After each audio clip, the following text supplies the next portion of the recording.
Hello students, this is Sembala from Maharaja Agarsen School Hisar. Today we are going to study Civics chapter 3 of class 10.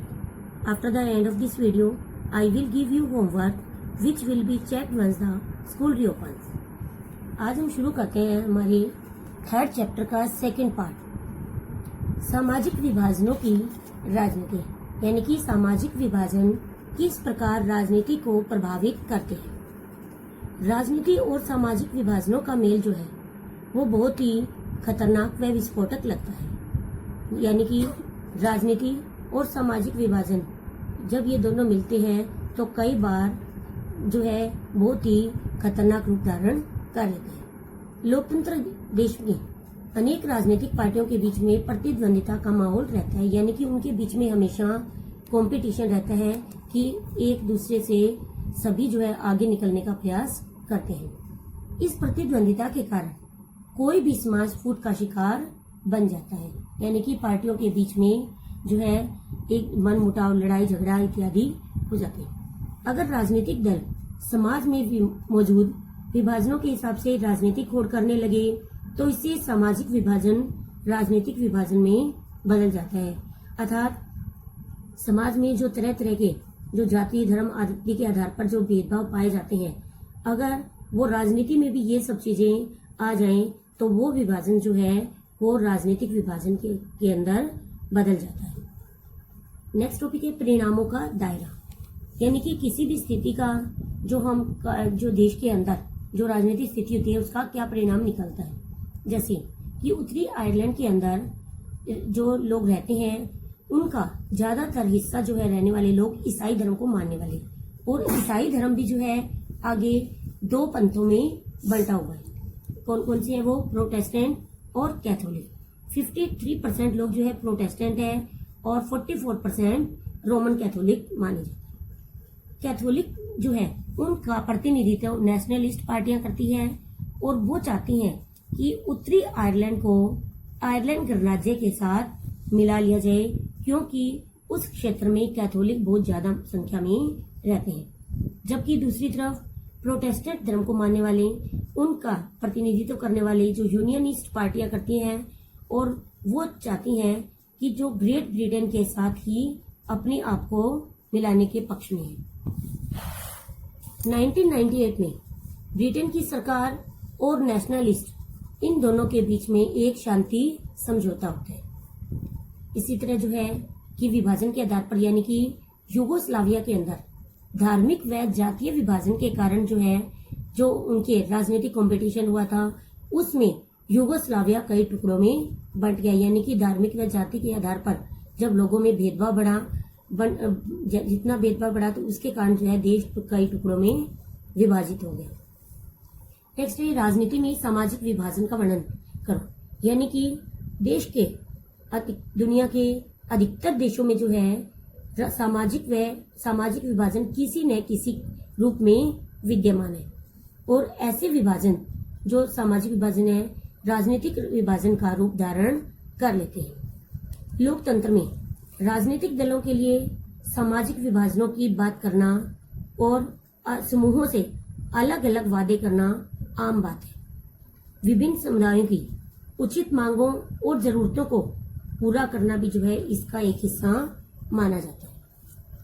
अधिकतर देशों के अंदर मतदान के स्वरूप और सामाजिक विभाजनों के बीच में प्रत्यक्ष संबंध दिखाई देता है, यानी कि जब इलेक्शन होते हैं उस समय सामाजिक विभाजन जो थे वो साफ दिखाई देते हैं कि लोग अपने ही धर्म जाति के आधार पर लोगों को जिताने का प्रयास करते हैं।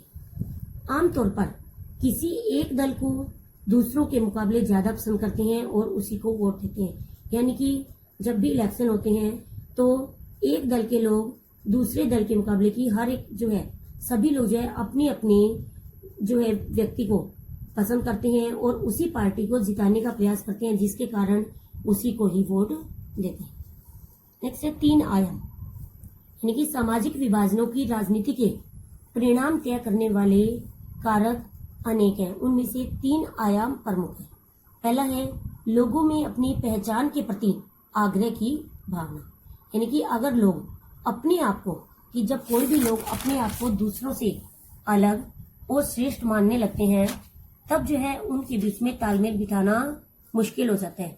जैसे कि उत्तरी आयरलैंड के लोग खुद को सिर्फ प्रोटेस्टेंट या कैथोलिक इस आधार पर ही देखते हैं। तब तक जो है देखते रहेंगे, तब तक उनका शांत हो पाना संभव नहीं है, यानी कि उनके अंदर एकता स्थापित होना संभव नहीं है।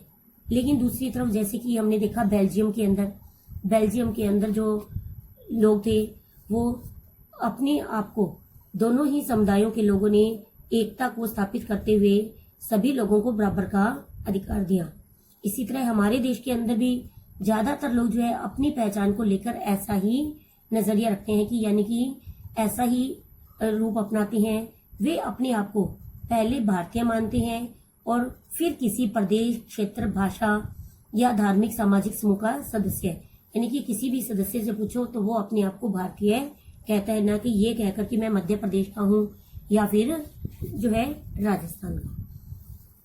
नेक्स्ट है समुदायों की मांगों के प्रति राजनीतिक दल की प्रतिक्रिया, कि राजनीतिक दलों की अपने अपने समुदाय के प्रति क्या प्रतिक्रिया रहती है। संविधान के दायरे में आने वाली और दूसरे समुदायों को नुकसान न पहुंचाने वाली मांगों को मान लेना आसान है। यानी कि अगर कोई भी राजनीतिक पार्टी देश के सामने, सरकार के सामने ऐसी डिमांड रखे जिससे दूसरों को नुकसान नहीं पहुंचता, तो उन मांगों को पूरा करना आसान है। लेकिन जैसे कि श्रीलंका में हुआ, श्रीलंका के अंदर जो है वहां पर सिंहली लोगों को प्राथमिकता दी गई, हर जगह उन्हें ज्यादा अधिकार दिए गए और तमिल समुदाय को जो है एक किनारे कर दिया गया, जिसके कारण जो है तमिल समुदायों की पहचान को और उनके हितों को ठेस पहुंची। तो वहां पर जो है विवाद उठ गया।